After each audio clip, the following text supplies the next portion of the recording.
Olá a todos e todas. Gostaria de iniciar essa live primeiramente agradecendo a Deus, agradecendo aos integrantes do escritório Miranda Coutinho Carvalho e Advogados Associados, na qual eu faço na criminalista doutora Ana Maria Lume Kamimura Murakata, e os integrantes do escritório Mário Barbosa de Advocacia, que eu faço em nome da doutora Inaiane Alves Gonçalves. Com a valência do pacote anticrime, foi introduzido o artigo 28A, que prevê no nosso ordenamento a restituição do dano causado à vítima do ato ilícito.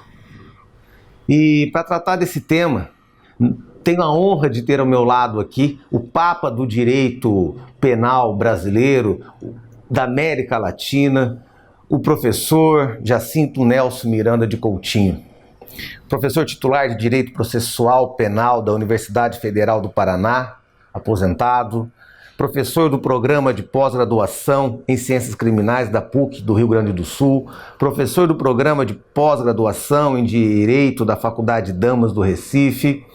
Especialista em Filosofia do Direito pela PUC Paraná. Mestre pela Federal do Paraná, doutor pela Universidade de Roma de La Sapienza, presidente de honra do Observatório da Mentalidade Inquisitória, advogado, membro da Comissão de Juristas do Senado Federal que elaborou o anteprojeto de reforma global do Código de Processo Penal, hoje o processo 156/2019, PLS.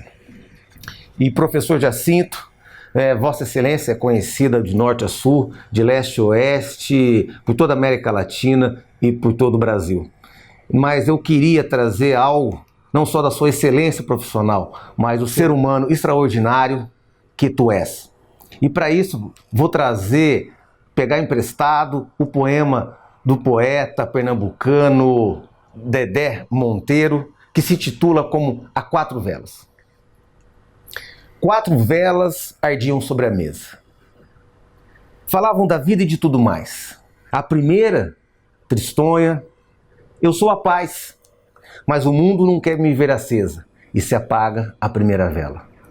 A segunda, em soluços desiguais: sou a fé, mas é triste a minha realeza, nem Deus se respeita a realeza, sou supérflua, meu fogo se desfaz. A terceira sussurra, já sem cor: estou triste também, eu sou amor, mas perdi o fulgor como vocês, e apaga-se a terceira vela. Foi a vez da esperança. A quarta vela, essa que representa como nunca a pessoa humana, extraordinário que é o professor Jacinto Nelson Miranda de Coutinho, que bravou em alto bom som. Estou triste também, mas não desiste ninguém, que a vida é bela. E novamente acendeu a vela do amor, novamente a fé se instaurou, novamente a paz. Então, professor, maestro, como gosto de tratá-lo, é com esperança que eu lhe passo a palavra para tratar do olhar da vítima no acordo de não persecução penal. Dá para ouvir? Tá bom o som? Beleza. Bom, Mário, eu queria, antes de tudo, agradecer imensamente o convite e a possibilidade de estar com você nessa live, com os amigos de Londrina, enfim, e com todos os convidados, os seus convidados, de modo que a gente possa trocar algumas ideias sobre essa questão tão específica, mas tão importante, que veio com a Lei do Natal, a 13.964, e tem, de uma certa forma, dado para todos nós grandes problemas. Quando eu disse a você, Mário, que era necessário fazer uma pequena introdução antes da gente começar a discutir as questões diretamente ligadas ao tema da lei, e especificamente a questão do lugar da vítima nessa lei, eu disse das questões gerais porque Um dos problemas, ou talvez o problema mais significativo em relação à aplicação dessa lei, diz com o fato de que ela, mais uma vez no Brasil, ela introduz institutos do common law, ou seja, institutos que foram tomar emprestado do direito, principalmente do direito norte-americano, e foram paulatinamente enfiando no direito brasileiro. Há uma tentativa quase de cópia daquilo que os norte-americanos fazem. E isso é alguma coisa que faz a pensar. Evidentemente que fazer uma tradução, uma adaptação, uma transformação, uma aplicação direta, por evidente que não faria sentido. Se fizesse algum sentido, não seriam institutos do common law para aplicar num processo penal de estrutura de civil law, como dizem eles. Não haveria diferença, seria tudo a mesma coisa e nós poderíamos trabalhar lá e cá como se fosse tudo a mesma coisa. Não, não é. O que trouxeram e o que estão trazendo como uma forma de americanização. Aquilo que eu chamei americanização à brasileira. Ou seja, vão buscar um instituto, principalmente nos Estados Unidos da América, e trazem o instituto e colocam o instituto no nosso direito como se ele viesse para servir como se fosse uma luva, como se diz popularmente. Claro que isso não é assim, não funciona assim, e não funciona assim simplesmente porque a estrutura do processo penal deles está toda fundada num outro sistema, num outro modelo de pensamento, numa outra base epistemológica, portanto. Nós, historicamente, com o nosso processo fincado no modelo italiano, que, por sua vez, está fundado no modelo francês de 1808, nós temos um sistema eminentemente inquisitorial. Quem no Brasil duvida que o senhor do processo é o juiz? Quem no Brasil duvida que o juiz é o senhor do processo porque, principalmente, dentre tantas outras coisas, é o senhor da gestão da prova? Quem no Brasil duvida que o juiz, no mais das vezes, no processo brasileiro, faz papel tanto dele quanto daquele que seria o do órgão da acusação? Quando não, o papel de defensor também. O juiz do processo brasileiro é o juiz que está na estrutura, no padrão que era aquele lugar que o inquisidor ocupava. Nós, no tempo, evoluímos, nós encontramos uma estrutura de processo no qual muita coisa vem importada, digamos assim, da própria estrutura do common law, fundamento lá, veio para cá para ir mesclando, e paulatinamente se foi mesclando, como que se foi adaptando. Mas o processo penal do Brasil nunca perdeu as suas características inquisitoriais, porque é um processo no qual a centralidade absoluta é do juiz. Por fim, a Constituição de 88 demarcou lugares diferenciados para o juiz, para o Ministério Público, para a defesa.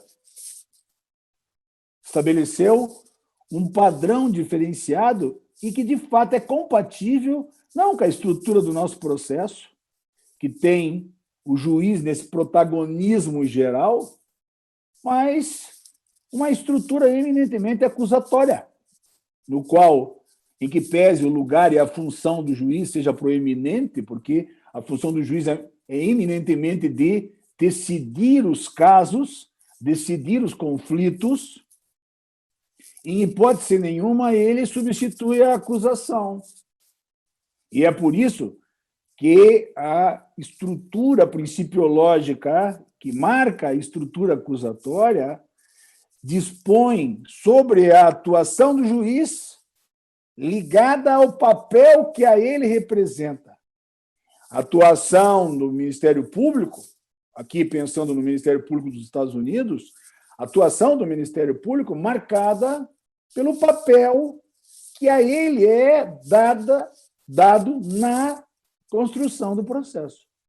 Portanto, principalmente o juiz, lá, que deve decidir os casos, e para isso precisa manter-se equidistante das partes, equidistante da acusação, equidistante da defesa, com a Constituição sempre na mão e os precedentes a sinalizar os parâmetros para onde eles vão, o juiz não tem nenhuma preocupação, por exemplo, em sair à cata da prova ou produzir prova em favor da acusação.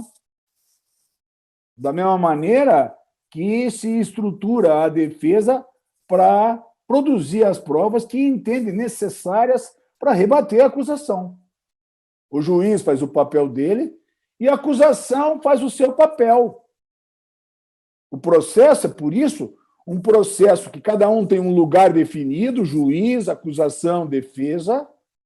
O lugar do juiz é, por excelência, o lugar de composição, de acertamento dos casos, de resolução dos conflitos, para quem entende assim. Enquanto o papel do Ministério Público, como papel de acusação, é, dentre outras coisas, não só capitanear a organização e a busca da prova pela polícia, nos casos em que ele trabalha com a polícia, como tem ele, e aqui é o ponto-chave para a nossa questão de hoje, Mário, tem ele a disponibilidade, seja da acusação, seja do conteúdo do processo. É por isso que aquilo que nós, na estrutura europeia continental, chamamos de ação, ou seja, esse poder, dever de exercer, de impulsionar a jurisdição, de modo a buscar a tutela jurisdicional e, com isso, ganhar a possibilidade de levar alguém à condenação, isso é alguma coisa que o Ministério Público deles tem. Portanto, ele pode não acusar, por princípio. Por princípio. Portanto, ele dispõe do exercício da ação. Vejam como nós estamos muito distante deles. Enquanto, para nós, o Ministério Público continua, ainda que nós escutamos muito isso, mas enquanto o Ministério Público continua atrelado a um princípio de obrigatoriedade da ação, para isso dizendo que ele deve exercer a ação penal se as condições para tanto estiverem presentes, e que isso vai controlado, eles lá, ao contrário, se entenderem que não é caso de acionar o princípio, no grau mais aberto, mais amplo, permite a eles, digamos, balancear a hipótese acusatória, de modo a poder, dentre outras coisas, fazer acordos sobre a questão concreta, material. É por isso que ganha todo o sentido no modelo de processo no qual a estrutura é eminentemente marcada por esse lugar, ou seja, um lugar de disposição do exercício da acusação, ao contrário do nosso. Vejam como o princípio fala forte, né? Depois os franceses começaram a falar de oportunidade. Veja, se coloca num lugar de ser oportuno ou não ser oportuno. A medida do exercício da ação é tomada por ele, pelo Ministério Público. Claro, o Ministério Público que não raro é indicado, mas eleito, indicado entre os advogados, com um grande escritório, com um grande aparato, ou eleito. Mas não importa, pode ser até institucionalizado, como hoje nós temos visto na América Latina toda. Ministério Público institucionalizado, como o nosso, os países da América Latina foram criando, sem que tenham perdido a principiologia que rege, digamos assim, a disposição, a discricionariedade do exercício da ação. Portanto, o promotor pode não acusar. E, dentre outras coisas, ele pode não acusar porque faz um acordo com o réu, um acordo para evitar a acusação, dentre outras coisas. A isso, de uma maneira geral, eles chamam plea bargaining. E as hipóteses de plea bargaining e tudo que se chama de guilty plea é alguma coisa lá importante e imprescindível para a estrutura do sistema deles. Um sistema no qual, aparentemente, tudo que vai informado para a polícia, em grandes sistemas hoje computadorizados, vai averiguado, vai questionado, e eis a razão pela qual é imprescindível para eles ter um sistema de plea bargaining, de plea. Porque se eles não tiverem um sistema como esse, simplesmente eles não têm estrutura jurisdicional para suportar o volume de demanda que tem. É por isso que está dado ao Ministério Público a possibilidade de fazer acordos, eis o plea bargaining. Não é propriamente o contrato, mas é toda a estrutura, todo o mecanismo, e por isso esse ING aí, não é como se disse lá, quando se começou a falar disso, né, de plea bargain, porque não existe plea bargain. Não é disso que se trata, é todo um sistema, é toda uma estrutura, é todo um, digamos, entre aspas, um processo que leva ao acordo, ao deal. Então, isso é imprescindível lá, porque se isso não acontecesse, eles não teriam aparato jurisdicional para todas as causas. Para nós, isso é alguma coisa um tanto distante, Mário, porque nós temos mecanismos, digamos assim, anormais de seletividade dos casos, que só assustam quando vêm à tona como expressão não do que se faz, mas do que se não faz. Que existe agência seletiva, nós sabemos, em favor de A, contra B, em favor dos que mais têm, contra os que menos têm, e por aí vai. Mas, de qualquer maneira, nós sabemos a quantidade de notícias de crime que chegam nas delegacias e a quantidade de inquéritos concluídos que saem das delegacias, por exemplo, só para se ter uma ideia. Então, vejam como nós temos uma seleção de casos. E, de repente, a gente vê isso nos finais, quando tem feriado, que as pessoas saem viajar, etc. e tal. Quando elas voltam, nas delegacias tem pilhas e pilhas e pilhas de informação de furtos, de roubos, que acabam nunca sendo investigados, porque simplesmente a polícia também não tem nenhuma condição de ir atrás disso tudo. Na teoria, na base da lei, na base do código, Mário, tudo deveria ser investigado, cada um deles. Porque, na grande maioria dos casos, são crimes de ação penal pública e incondicionada. O que significa dizer? Por isso que eu estou dizendo, é só quando a coisa não sai, quando se divulga o que não sai. Como sucedeu com os homicídios. Porque nós, de repente, abalamos o país inteiro divulgando, ou quando divulgaram que no Brasil 9 de 10 homicídios não eram apurados. O que significa dizer um crime que para nós sempre foi muito grave ou mais grave, e que acabou nos fazendo, nos colocando o espelho na frente da cara para dizer que o sistema de justiça criminal, desde esse ponto de vista, era quase uma fraude. Por quê? Porque a coisa não funciona, quer dizer, é seletivo e quem chega lá, chega quase por um descaso, vamos dizer assim. Na prática é muito diferente daquilo que você tem na teoria, daquilo que se ensina nas escolas, que se escreve nos livros. Ora, no processo deles, ou na investigação deles, basicamente o que chega, eles vão atrás. E isso forma um volume de casos com os quais não tem solução. Ou eles têm um jeito de resolver fora da justiça, ou não levando para processamento, ou o sistema não funciona. Portanto, o plea bargaining para eles é uma necessidade imprescindível, ainda que seja alguma coisa muito discutida, ainda que ninguém queira falar, ainda que todo mundo eles metem a boca, ainda que tenha muita gente que conteste, os Estados Unidos inteiro contesta, e pelo menos 2 lugares voltaram atrás e tiraram isso, tiraram os acordos, sob o fundamento de que aí não se faz justiça, porque é um problema, é sério, etc, etc. Ora, Mário, isso, e digo isso porque foi o Alasca, que é um estado que tem poucos casos, e foi... Eu passo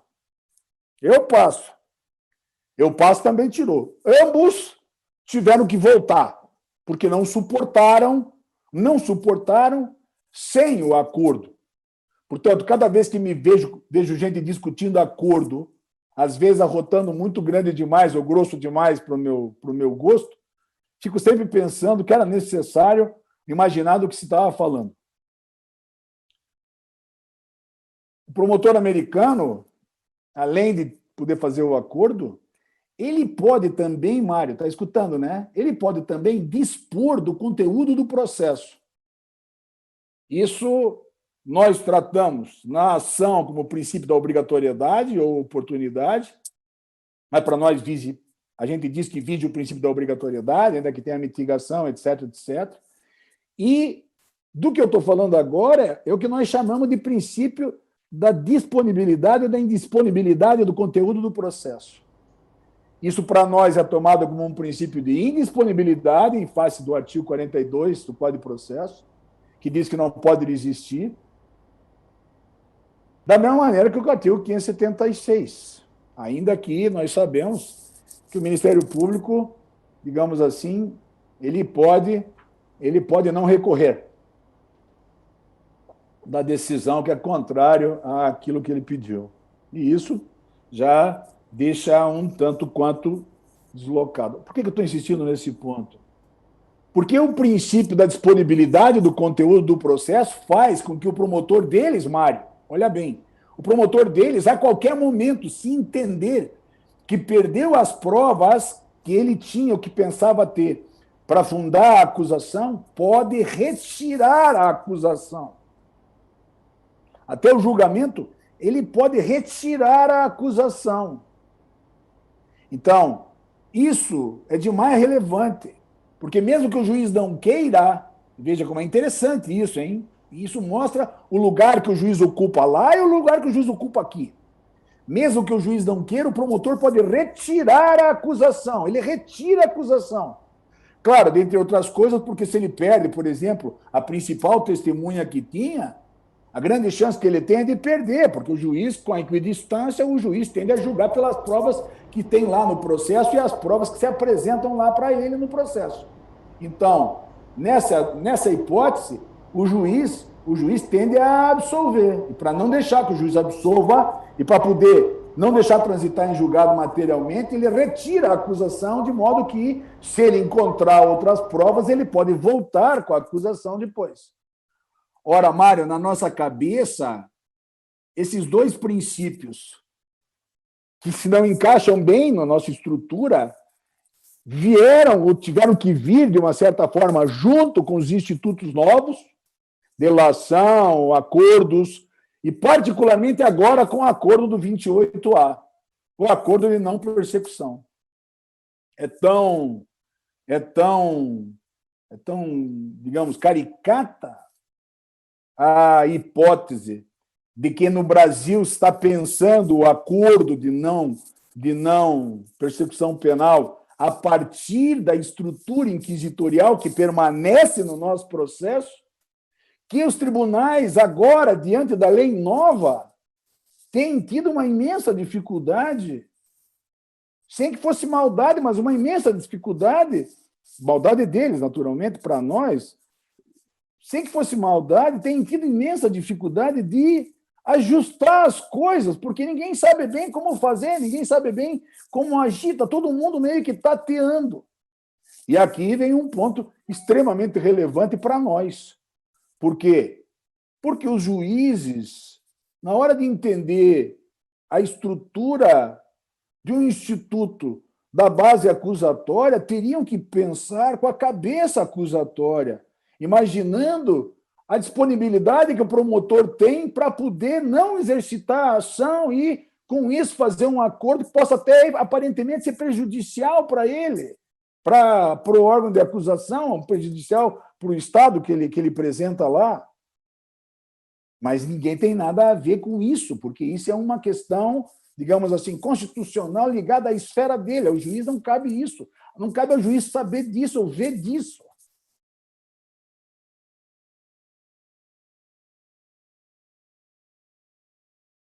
Aqui em Londrina, um pico que estava em 100, caiu para 1, conseguimos estabelecer e voltamos agora. Professor Jacinto, volta a palavra para ti aí, pois você estava, como se diz, no gozo, no êxtase da sua fala e a NET, claro, lhe sacaneou, viu?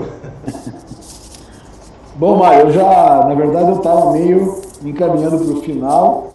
Se eu me lembro, eu tinha feito um panorama geral da estrutura dos sistemas e da importação do bargaining para cá, para o Brasil, e de quanto isso era importante.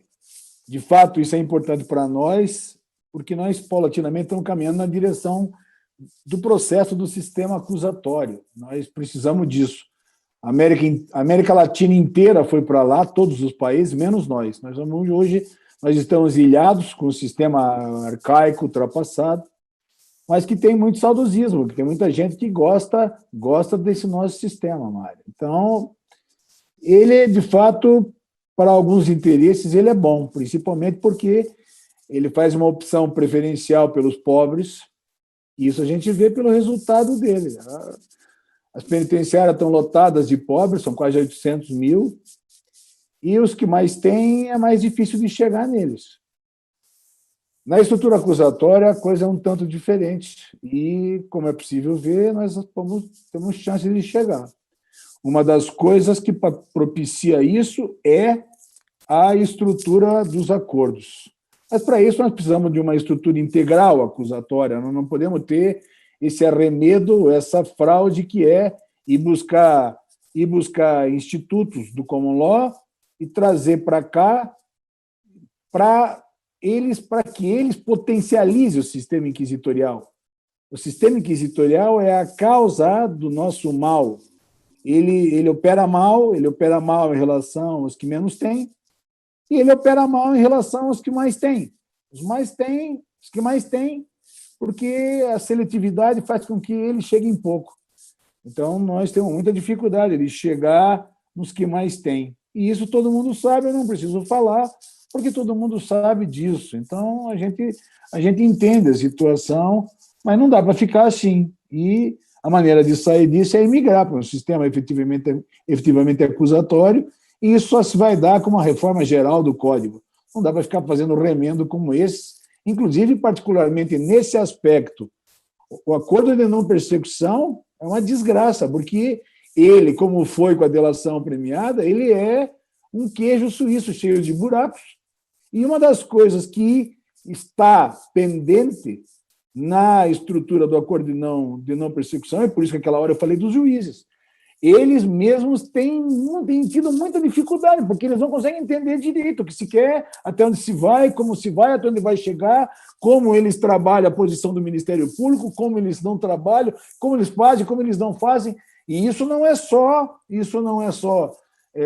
no acordo de não persecução, é nos vários institutos dessa lei, mas principalmente naquela desgraça que veio do Ministério da Justiça, que, dentre os quais, isso é uma delas, que teve uma pequena alteração no Congresso Nacional, as pequenas alterações, mas que veio assim. Portanto, aí está um pouco a ideia.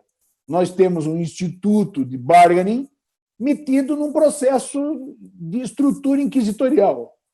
Como trabalhar com isso? Olha, isso vai continuar sendo a desgraça para nós e a desgraça para os juízes, porque a gente tem que dar uma palmatória, estão sofrendo porque eles vão ter que ir levando, vendo como se faz, apostando que alguém vai fazer certo lá para cima, corrigindo nos tribunais. Não faz sentido uma estrutura de civil law onde você tem um parlamento que deve legislar e deve legislar bem, nós ficar dependendo dos tribunais para saber como é que nós vamos agir.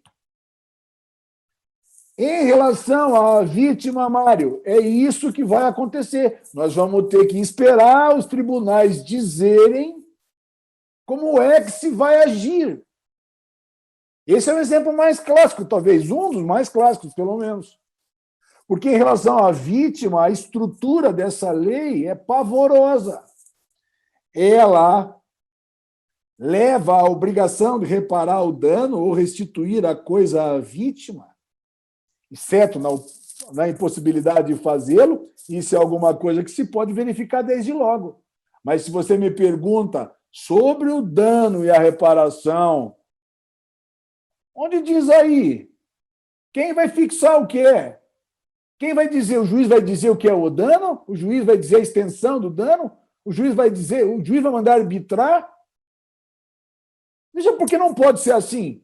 Veja por que não pode ser assim. Que posição os tribunais vão tomar? Vão dizer que tem que aplicar o Código Civil aqui? Mas se for matéria penal? E se for matéria de outra natureza? E se for dano moral? Ou seja, veja, é isso que eu estou dizendo. Você tem uma lei, mas a lei não se basta, ela não se basta de modo tal a que você é obrigado a preencher as lacunas com algo que vai para além da interpretação, Mário. Nós estamos dependendo dos juízes. Só que nós estamos num sistema de civil law, a lei tem que ser anterior, e ela tem que dar para mim a estabilidade do que eu posso fazer, do que eu vou fazer. Ora, as pessoas precisam entender isso. Claro, quando isso não acontece, o que vem à tona? Você demanda, porque você é obrigado a demandar pelos clientes. E os coitados dos juízes estão pendurados nessas estruturas, sem saber direito o que vão fazer, sem saber direito como vão agir. Ou seja, estão eles de um lado, os promotores de justiça do outro, os advogados do outro. Todo mundo um tanto perdido, porque o parlamento faz uma lei como essa que veio, preciso dizer, que veio do Ministério da Justiça, com esse teor, da mesma maneira que aconteceu antes, com a delação premiada, enfim, as coisas que vêm acontecendo, o Stone e toda essa desgraça que tem vindo para nós desse modelo, desse jeito. Ora, claro que não é assim que se faz lei. Você cria uma comissão, discute, leva a discussão, leva para as universidades, mesmo que seja por prazo, com tempo determinado. E depois de muito discutir, você chega num patamar que vai dizer cabe dano material e dano moral. O juiz, ele mesmo vai determinar que se arbitre. Ele não homologa sem arbitrar o dano moral. Ele manda fazer um processo de arbitramento. Ele arbitra. Ele determina que se processe para fazer isso. Mas o que está dito na lei isso? É assim que faz? É por isso que os direitos são engolidos, Mário. Ou seja, o meu temor maior não é o fato de que, para fazer o acordo, você precisa e deva levar em consideração o lugar que a vítima ocupa. Na estrutura acusatória, a vítima tem um lugar imprescindível. Não é de hoje a estrutura do direito de common law fixar um papel vital para a vítima, de modo tal a que ela possa ser resgatada, seja pela atuação do poder público em relação a reparações, etc. e tal, e retomada da vida, e tudo isso, com apoio, com auxílio, enfim, com tudo que se possa fazer, seja em face das indenizações. Mas nós, numa estrutura inquisitória, solenemente a vida inteira ignoramos a vítima. Eu tenho um texto da Conferência Nacional, que eu falei na Conferência Nacional da OAB em Salvador. Eu não lembro nem em que ano foi. Que está publicado num boletim da Faculdade de Direito de Coimbra. Enfim, isso transitou lá em Portugal muito. Mas por quê? Porque a nossa história é a história da solene exclusão da vítima. É um Deus nos acuda, porque ao mesmo tempo que nós pensamos que processo penal tem que resultar em cadeia, nós não conseguimos compreender que possam ter outras penas.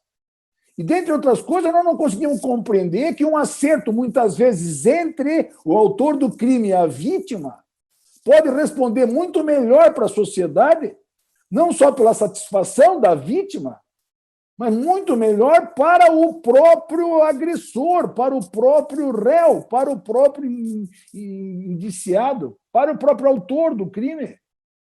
Mas, para isso, nós precisamos ter a grandeza de pensar que a estrutura ou a finalidade do processo, principalmente, não é pôr na cadeia. A cadeia deve ser tomada sempre como última raça. É preciso entender isso. Até porque não tem mais lugar para a gente na cadeia.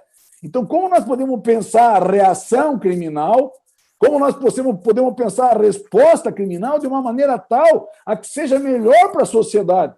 Aqui entra um papel, o lugar da vítima como imprescindível. Porque se você abre a possibilidade de se fazer um acordo, para que nesse acordo, inclusive, não conste sequer dos antecedentes criminais do acusado, e apesar da quantidade de besteira que se colocou aí, que seria necessário analisar com mais cautela cada uma delas.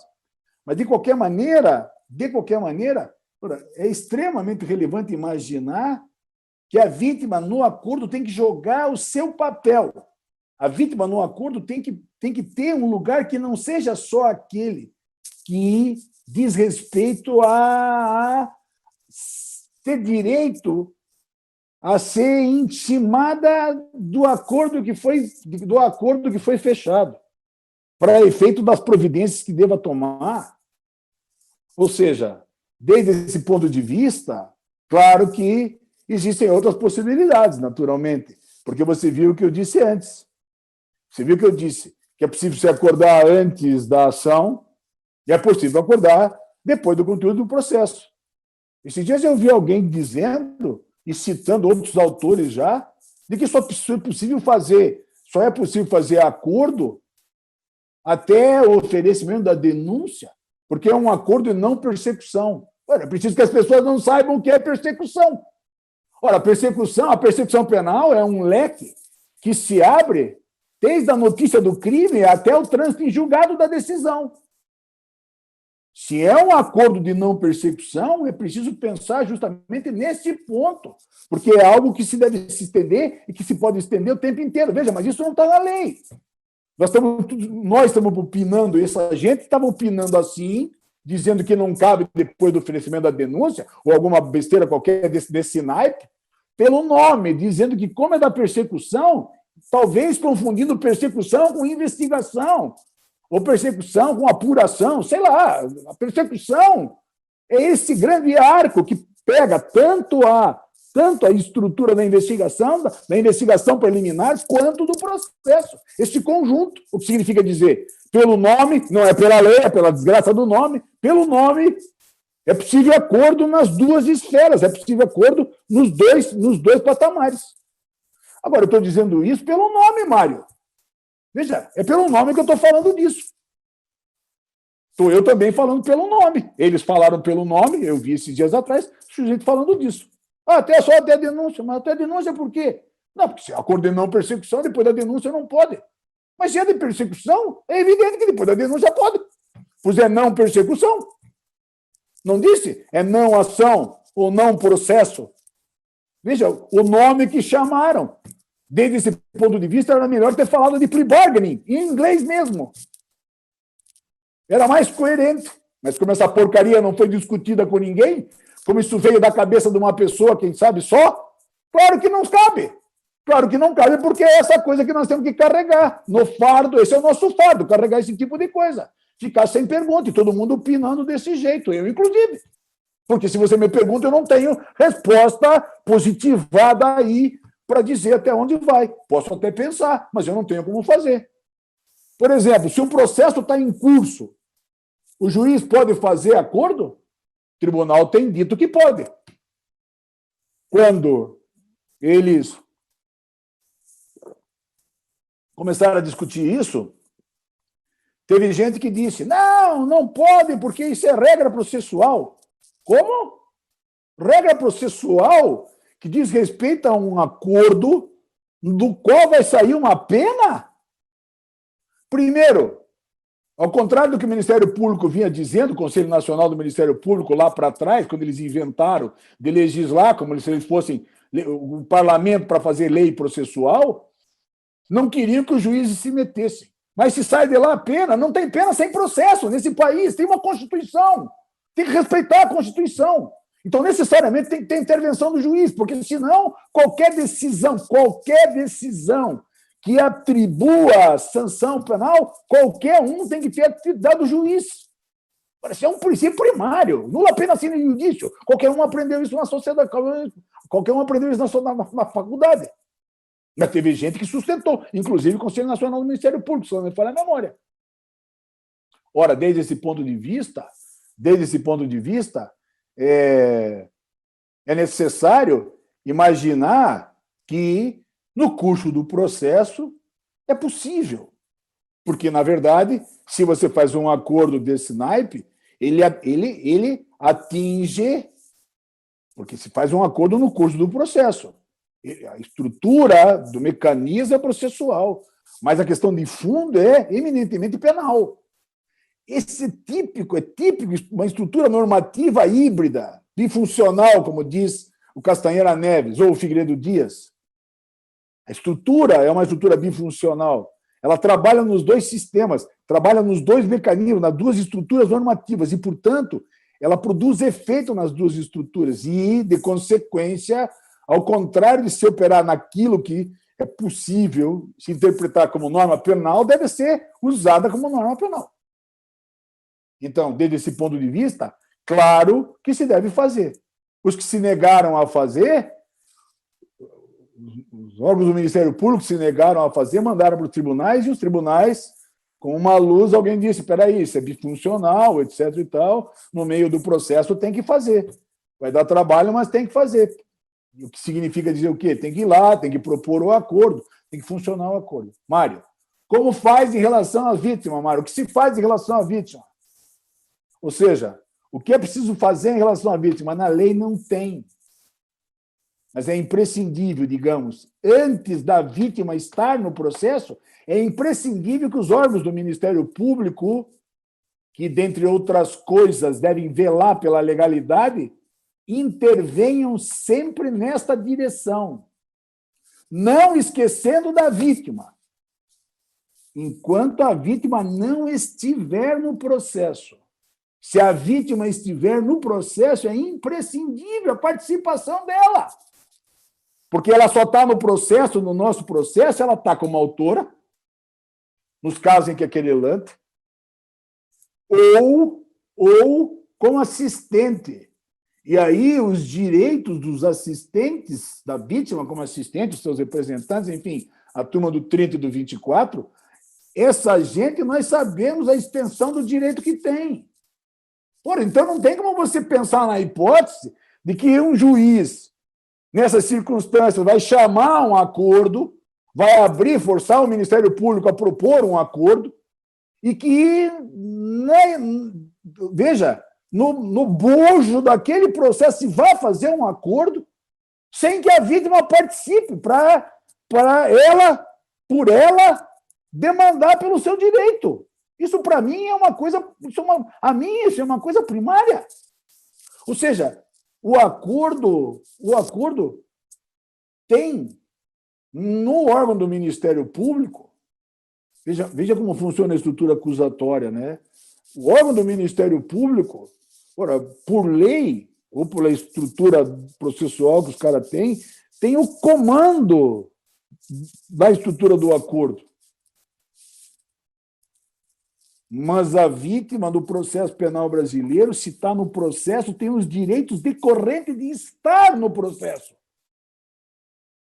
Por isso que eu estou dizendo, se é antes da vítima estar no processo, o Ministério Público deve velar pelos direitos da vítima e, de consequência, deve verificar, salvo a impossibilidade de fazê-lo, deve verificar a reparação do dano e a restituição da coisa à vítima, se for o caso. Mas se ela está no processo, veja, os direitos que ela tem decorrem do fato dela estar no processo já hoje, não da lei. Essa porcaria não tem nada. Essa porcaria dessa lei, esse queijo suíço, é cheia de furo. E nós temos que ficar esperando até o judiciário legislar, porque é o que, no mais das vezes, o coitado do judiciário tem que fazer. Pela deficiência dessa porcaria dessa lei, que nós sabemos de onde veio. Agora, se a vítima está no processo, os direitos que ela tem decorrem do fato dela estar lá, Mário. Então, aqui nós temos pouca coisa para falar, porque se você pergunta para mim, a vítima tem direito de recorrer, o que eu te digo? Eu te digo toda a estrutura que está lá no 598, no 593, consigo te dizer tudo isso. Mas já estou te falando do assistente da acusação.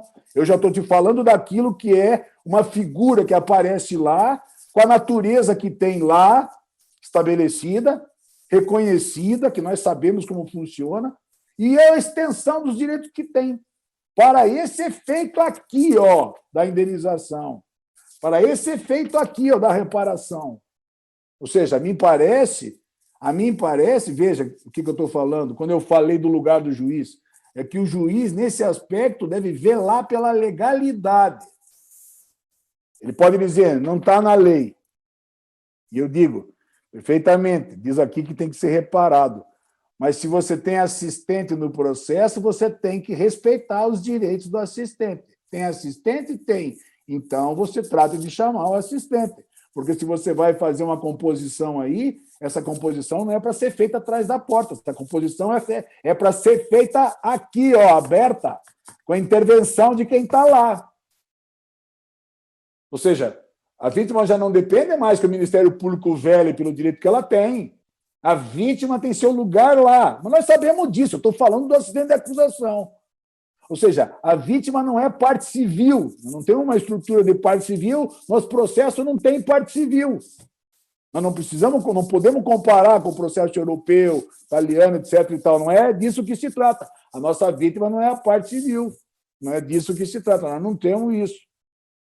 A vítima não é qualquer, não é uma testemunha qualquer.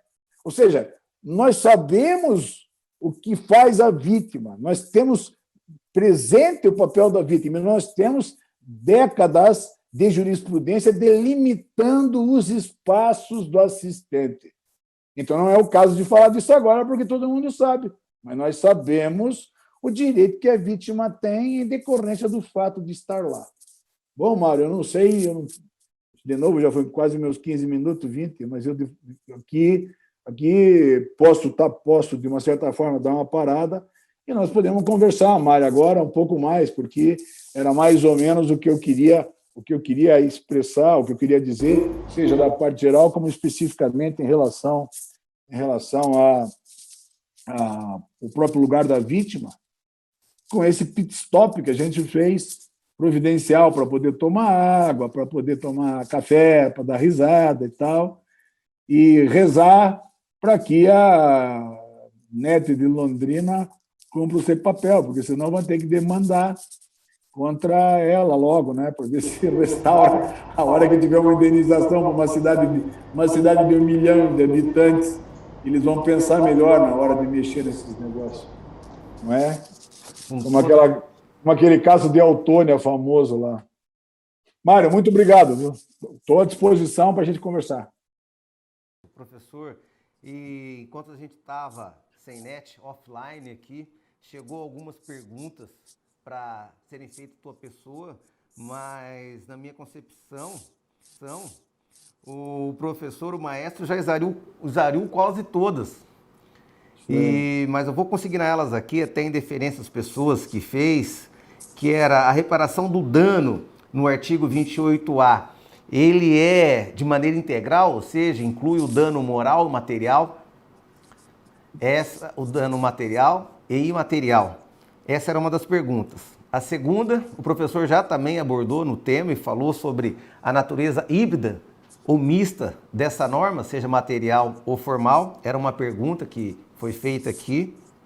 E a questão, o professor que aborda também na prática, eu já vi esses dias também que ocorreu, que o juiz homologou o acordo de não persecução penal. No caso, existia assistente de acusação e o magistrado entendeu que ele não era parte legítima para entrar com o recurso. Ou seja, o Ministério Público fez os acordos ali, às escondidas do assistente, ou no caso da vítima, homologou lá com o réu e com o advogado de defesa, como está ali, o juiz fez aquele crachá e falou, olha, está tudo formal, está homologado.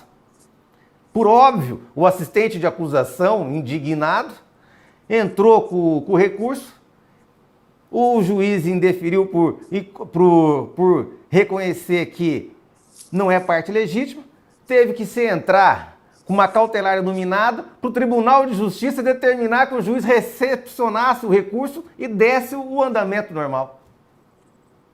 Então, quando o maestro diz sobre o queijo suíço, na prática está se constatando isso. E muitas vezes o Ministério Público, que é o titular para realizar esses acordos, quer a voz da vítima longe dele. Ele quer o próprio ente, ele quer os termos que ele considera que é justo e que a vítima aceite, porque ele fez o melhor e se esforçou. Então, nesse aspecto ainda, essa lei veio imposta lá do Ministério Público, como o professor acabou de nos ensinar, do Ministério da Justiça, como acabou de nos ensinar, é uma porcaria, de fato. Porque a vítima continua se sentindo, na prática, sem voz efetiva.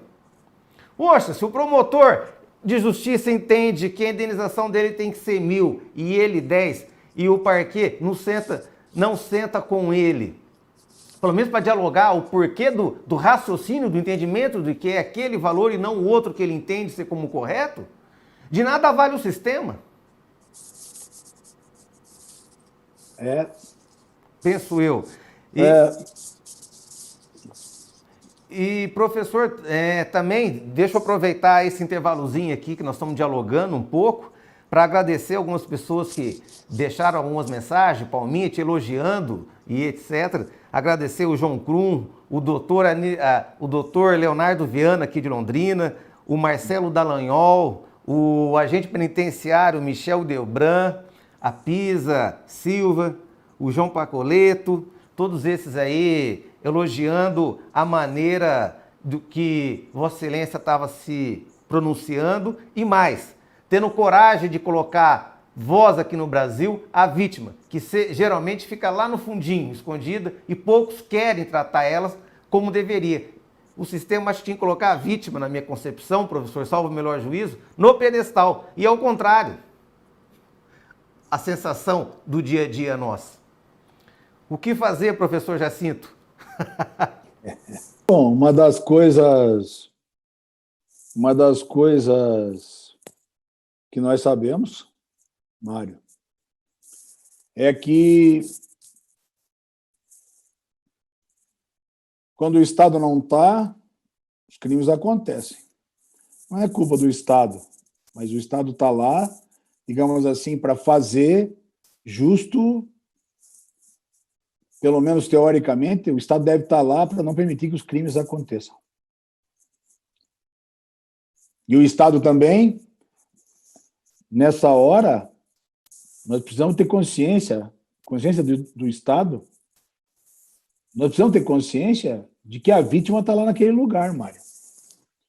Então, o mínimo a se pensar seriamente é de que o papel da vítima não pode ser um papel tão relegado como é na estrutura inquisitorial.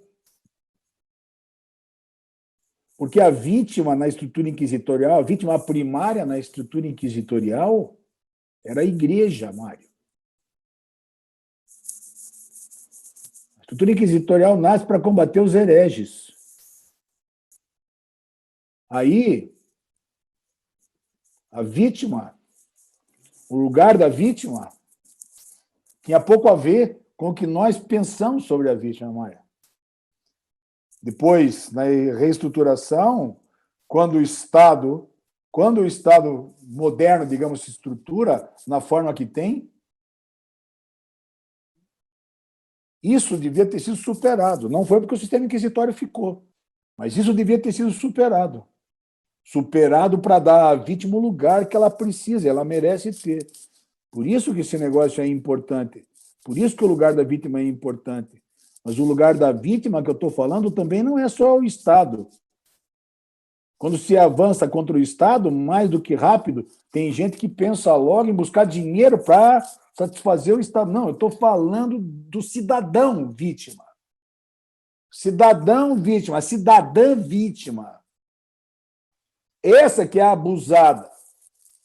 Eu não estou dizendo que não tem importância, as pessoas têm dinheiro, o sujeito assalta, bota um revólver na cabeça no sinaleiro. Claro que isso tem muita importância, nós sabemos que é assim. Mas o que eu estou falando é da mulher que trabalha na lanchonete até meia-noite, tem que pegar uma desgraça de um ônibus para ir para casa, desce lá 1 hora depois do ônibus e vai mais 2 quilômetros a pé até chegar em casa. Quando essa mulher é atacada no meio daquele caminho, no meio da escuridão do lugar onde ela mora, quem protege ela? Quem dá amparo para ela? Quem dá assistência para ela? Quem repara o dano disso? Meu irmão, é disso que nós temos que falar. É disso que nós temos que falar. É dessa vítima, é para essa vítima que nós temos que ter olhos. Nós precisamos olhar, ter uma visão mais ampla em relação à vítima. E aí, velho, fica também o pai e a mãe que perderam o filho. Porque um motivo banal, uma burrice, um troço qualquer, alguém bateu nele, alguém matou ele, alguém deixou ele numa cadeira de rodas. Ele é a vítima. Não basta só botar o sujeito na cadeia, o que se faz com ele? O que você faz para o sofrimento dele? Como você faz com isso? Tudo isso tem que ser levado em consideração e é, de fato, muito importante. Em relação às perguntas que você me colocou, veja, da questão do dano, Mário, no dano, tanto o dano material quanto o dano moral, nós, quando fizemos o anteprojeto do PLS 156, nós resolvemos criar, digamos, um tipo de parte civil, mas as nossas discussões levaram ao fato de que seria impossível fazer, dentro do processo final, a discussão a respeito do dano moral. E, por isso, nós tiramos fora o dano moral. O dano material, deixamos lá, porém, o dano material que pudesse ser comprovado desde logo. Quer dizer, se você tem documento, etc. e tal, que colocasse lá. Aqui, porém, Mário, é diferente, não é? Porque aqui é um acordo. E se trata de acordo, e se puder acertar dano material e dano moral, não tem nada dito escrito aqui, por Deus do céu. Não tem nada escrito aqui. Por isso que eu estou dizendo, veja, eu não estou defendendo os juízes de graça, Mário. Se eu sou juiz e me aparece com um acordo, com dano moral e dano material estabelecido, eu vou ver, evidentemente, se a resposta que lá está, como a lei manda, é uma resposta adequada, não é adequada. Quanto a isso, não tem a menor dúvida que o juiz tem que fazer, está dito lá. Mas precisa saber se o juiz vai homologar um acordo de dano moral, ou eu diria melhor, por que o juiz não homologaria um acordo que estabelecesse um acordo entre acusação e defesa, entre Ministério Público e Defesa, com a participação da vítima, que estabelecesse dano moral também, se é um acordo. Então, desde esse ponto de vista, claro, isso aqui devia ter regulamentação, devia estar tratado, isso devia estar tratado. Veja, o absurdo que é essa lei. Mas, de qualquer maneira, o que é possível pensar desde uma base geral é que, em se tratando de um acordo, teria que se pensar bem, porque seria possível imaginar, dentro das possibilidades, que se abrangesse dano material e moral. Eu, inclusive, se sou advogado de um réu que pode pagar, eu trato de fazer, quem sabe, um bom acordo, porque é preciso imaginar, e os advogados devem pensar bem, muito bem, que esse negócio aí, entre outras coisas, já fiz live sobre isso, etc. e tal, Tem que pensar bem que isso tudo está dentro do espaço da oralidade, na estrutura acusatória. Então é preciso, entre outras coisas, saber direito para saber como funciona e como se faz isso. De qualquer maneira, se eu sou advogado de um réu que tem condições, eu trato logo de fazer um bom acordo aqui para que a quitação seja plena e se evite de demandas na esfera civil depois.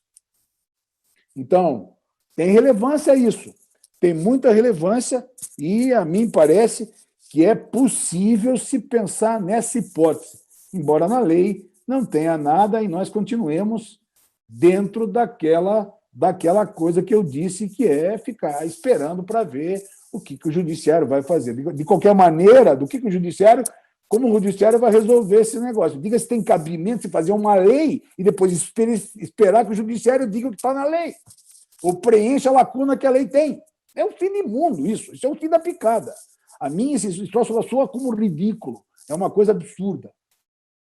Tinha mais uma coisa, Mário, que eu não lembro o que você falou. A natureza do artigo 228A, se de fato o professor considera ela híbrida ou mista. O híbrida. Bom, veja, isso que eu estou falando é da teoria geral das normas. Veja que eu citei Castanheira Neves. O grande papo dessa matéria na língua portuguesa é Castanheira Neves, copiado por toda a doutrina portuguesa, e depois os nossos autores, pelo menos os bons, porque tem coisa nossa que não vale a pena nem abrir a página.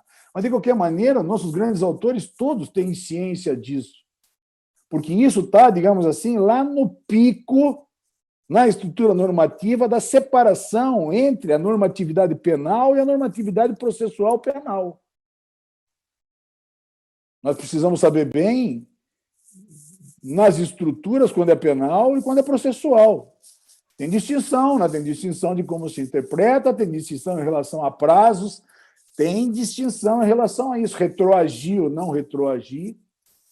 Toda a estrutura normativa processual é feita para o futuro. Ela entra em vigor e se aplica para o futuro, é assim que deve ser. Ela não é feita para retroagir, alcançar situações.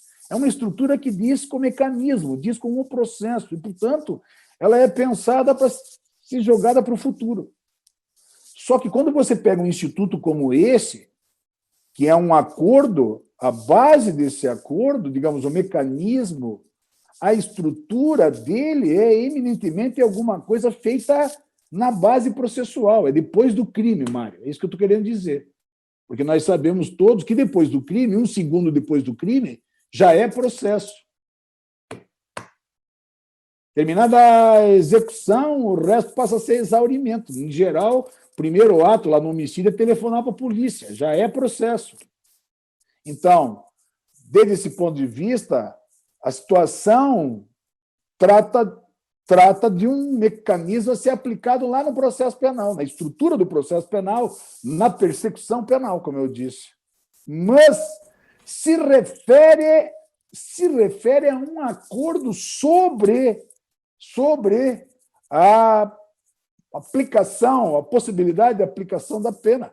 Tanto que ora, se discute a extensão que isso tem, o tempo que tem, enfim, é o que você tem no caput do 28A, começando aí a demarcar as hipóteses em que ela é possível. Entre outras coisas, nessa redação horrorosa que diz respeito à confissão, a confissão pormenorizada, enfim, essa coisa que está aí. Para você ter uma ideia, uma das palavras que eu disse que foi mudada no Congresso foi aí, no 28 caput, a inclusão desse formal, tendo investigado, confessado formal e circunstancialmente. Esse formal está aí, porque precisaria ser uma confissão formal, quer dizer, ela teria que se colocou isso para poder se garantir que fosse uma confissão que valesse como tal, que se não perdesse, como se não fosse ter gravação ou coisa do gênero. Mas, no mais, é disso que se trata. E tudo isso, tudo isso, reprovação suficiente, tudo isso diz respeito a algo que não tem nada a ver com o processo penal. Tudo isso diz respeito à simples estrutura da normatividade penal, que trata de a base, o binômio axiológico que trata disso, diz o Castanheira Neves, é lícito e ilícito. A estrutura axiológica da qual a normatividade processual penal trata diz respeito a admissível e inadmissível, a eficaz e ineficaz. Nada tem de lícito e ilícito. Nem, por exemplo, quando há fraude por uma sentença, digamos que existe uma sentença fraudada.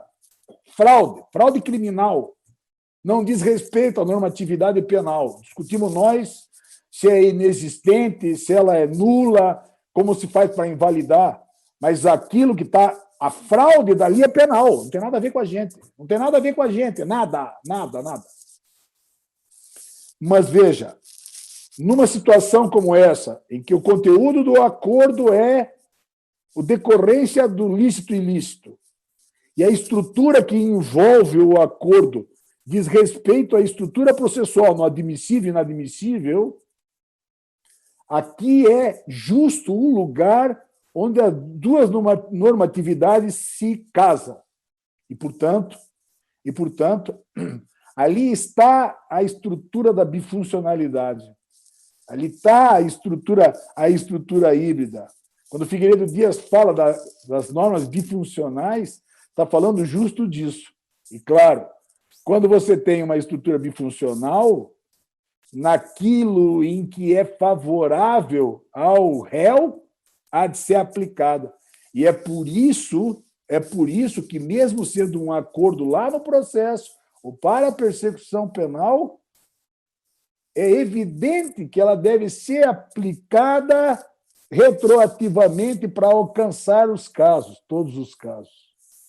Então, salvo aqueles onde já não está mais na disposição do Ministério Público. E isso não vai ser fácil de entender, porque nós sabemos a dificuldade que se tem para pensar até onde vai a disposição do Ministério Público, né? Porque na cabeça não vai. Diga, Mário. Professor, esse ponto aí é crucial, porque no dia a dia, na prática, eu tenho observado, ao menos, de que parece que esse princípio, essa questão, melhor, ela é aplicada conforme a cara do freguês. Porque determinado promotor, num caso, aplica volta para beneficiar o réu, e em determinado caso, outro promotor não aceita retroagir por conta de que já foi oferecida a denúncia e a mesma foi recebida. Então, com toda certeza, isso vai ser brigas colossais para o Tribunal de Justiça resolver. Mário, veja bem, Mário, você está lotado de razão, só que a questão é assim, os tribunais estão entupidos de trabalho, o Tribunal de Justiça também está lotado de trabalho. Ora, diga para mim se tem cabimento você ter uma lei assim que vai entupir o Tribunal de Justiça. E aí você não para, porque se você perde, você diz, não, se você vai para Brasília, para o STJ. Ora, são milhares de recursos, Mário. É para dar trabalho para advogado isso? Ou nós queremos resolver os problemas? Aí que está o ponto. Me parece que não tem muito isso. Eu sou crítico dessa desgraça, e não é de agora, por causa disso. Ou seja, uma estrutura legal onde os conceitos são de tal maneira vagos que até você conseguir dar uma estrutura para ele.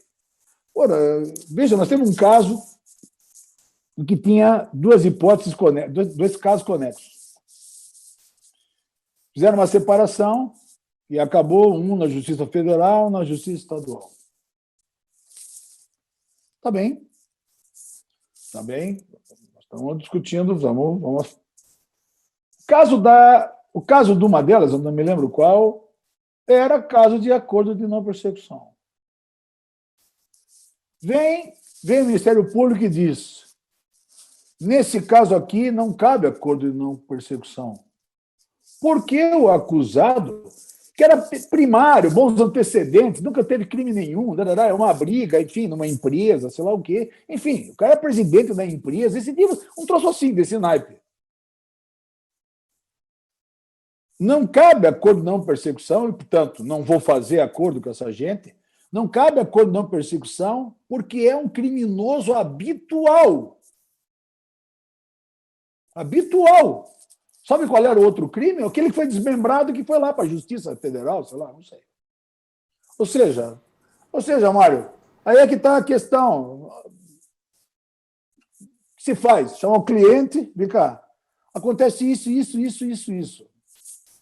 A gente não sabe o que vai acontecer, mas nós... O que você acha? E o que o senhor acha? Eu não acho nada. Eu não acho nada. Porque quando alguém diz... Primeiro que usa esse tipo de conceito, mas, de qualquer maneira, quando alguém diz que alguém é criminoso habitual porque tem um caso que foi desmembrado, é habitual, no mesmo conexo, no mesmo caso... Isso parece brincadeira. Mas qual é o problema? Ou é alguém que não quer fazer acordo, é alguém que tem medo de fazer acordo, não sabe fazer acordo, ou é alguém que fica arranjando desculpa para não fazer o acordo. Mas por que isso? Porque isso é verdadeiro.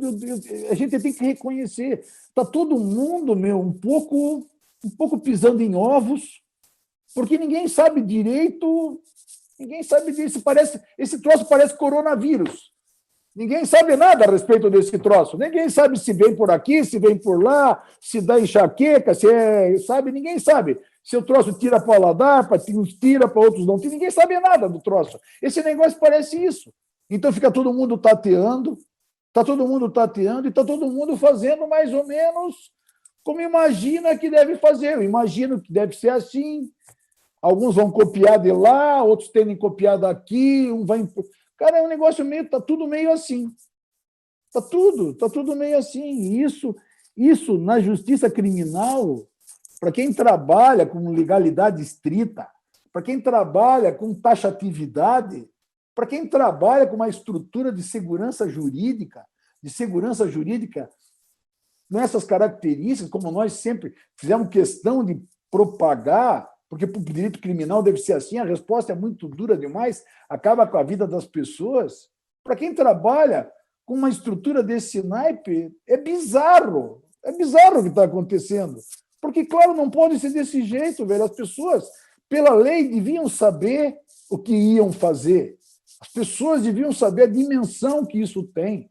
As pessoas deviam... Isso devia começar, eu não gosto dessa palavra, mas devia começar pela própria natureza jurídica da coisa. Onde você coloca... Qual é o ser jurídico desse negócio? Onde você coloca isso?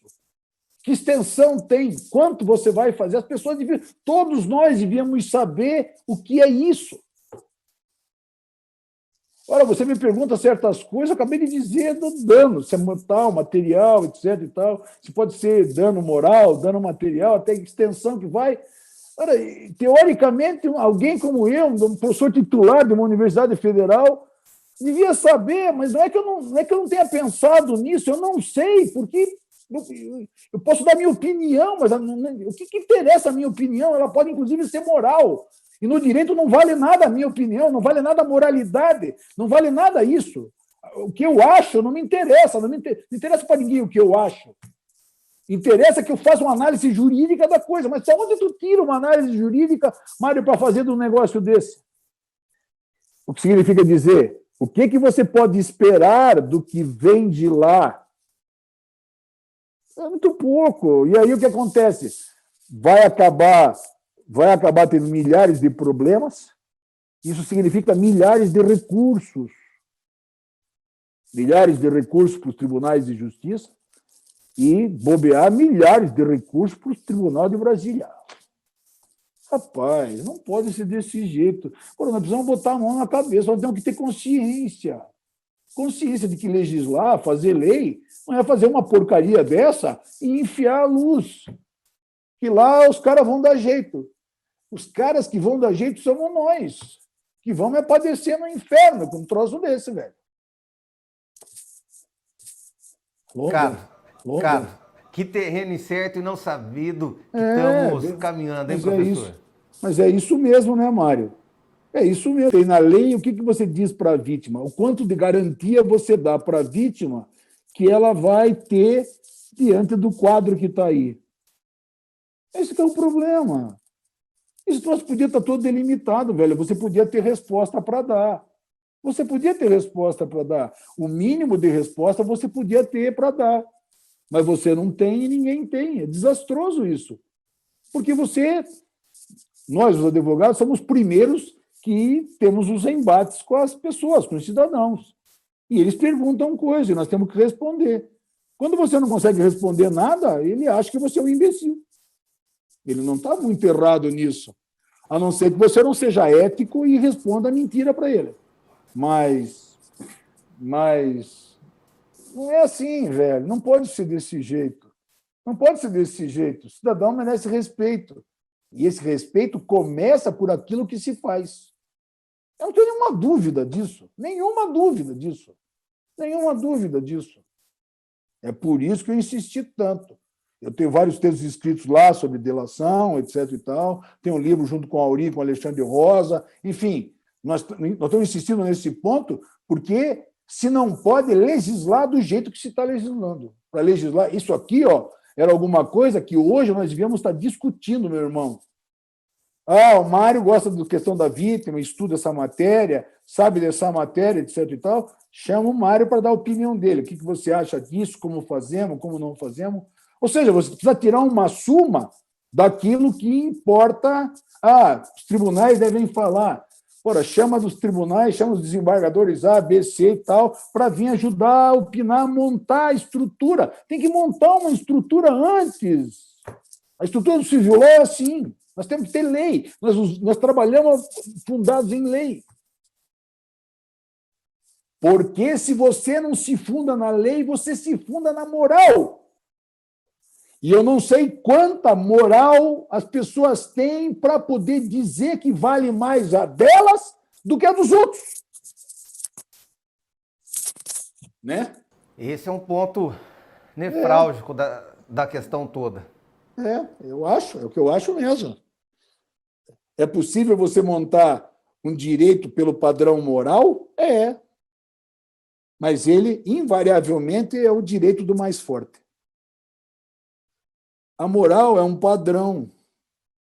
A moral também é um padrão, como a lei. A diferença é que na lei nós temos um denominador comum, inclusive porque emprestamos elementos da moral para enfiar lá. Não é? E por isso a estrutura normativa diz respeito a uma generalidade. Né? Nós sabemos da teoria normativa isso. A moral é um padrão também. Mas por que ela não se presta para esse fim? Norberto Bobbio tem razão. Mas por que ela não se presta, Mário? Porque cada um tem a sua, meu irmão. Quando Descartes falou de bom senso, era disso que ele estava falando. Cada um tem a sua. Ou seja, ela é um padrão, dentre outras coisas, é um padrão que tem grande importância na sociedade. Bobbio tem razão quando diz que por ela você aconselha. E isso faz a gente agir de um modo, faz a gente agir de um modo que responda por aquilo que o padrão impõe de uma maneira para as pessoas. Mas o problema é que cada um tem o seu. Me lembro, como se fosse hoje, professor Jacinto, você usou um exemplo muito feliz numa palestra feita aqui na cidade, outrora, que você deu exemplo vindo de Londrina a Curitiba de carro. Há uns 30, 40 anos atrás, o cara, se estava apertado, querendo fazer o seu xixi, ele parava na beira da estrada e se enfiava praticamente entre as árvores. Hoje, o pessoal para na beira da estrada e muitas vezes está lá, com o trem virado para você e você passando, sem pudor nenhum. Sem vergonha, né? Sem vergonha. Ou quem sabe, num ato de exibicionismo. né? E professor, acredito que, graças ao seu brilhantismo, nós conseguimos aí exaurir o propósito e o objetivo maior dessa live, que é fomentar a questão da vítima no processo penal aqui no Brasil. E gostei muito da maneira feliz da sua fala, da maneira que se posicionou, e com certeza a vítima, quando ouvir a sua fala, vai ter aquela esperança que eu disse lá atrás. E por isso que a sua pessoa é extraordinária, além de um profissional brilhante, como eu disse no início, conhecido de norte a sul, leste a oeste, não só no Brasil, mas em toda a América Latina. E professor, me honrou muito estar aqui contigo. Poxa vida, mostra aí a humildade de Vossa Excelência, estar aqui com advogados em início de carreira, conversando aí, entre aspas, de igual para igual, tratando aí de um assunto tão novo e tão inusitado como é que é a vítima no processo penal. Meu muito obrigado, de coração. Bom, Mário, eu que agradeço. Para mim é um prazer imenso, tá? Como eu disse no início, estar com os amigos discutindo os temas, aprendendo e principalmente com os amigos queridos. Quer dizer, você sabe, eu já disse várias vezes a vocês, eu tenho grandes amigos em Londrina, começando por você e o Mancini, mas eu podia fazer um hall de grandes amigos e amigos queridos que eu tenho assim uma imensa admiração, um maior respeito. A estrutura jurídica de Londrina é uma estrutura exemplar. Londrina tem grandes juízes, grandes promotores, grandes advogados, enfim, tem uma base jurídica sólida e isso é um orgulho para o Paraná inteiro. Razão porque estar aqui com a gente que eu gosto, com os meus amigos, é mais do que nada um prazer. Ou seja, se alguma coisa eu tivesse para falar de verdade, pudesse discutir, e se isso foi útil para alguém, a minha alegria, só nisso a minha alegria já seria infinita. Então, é um prazer, Mário.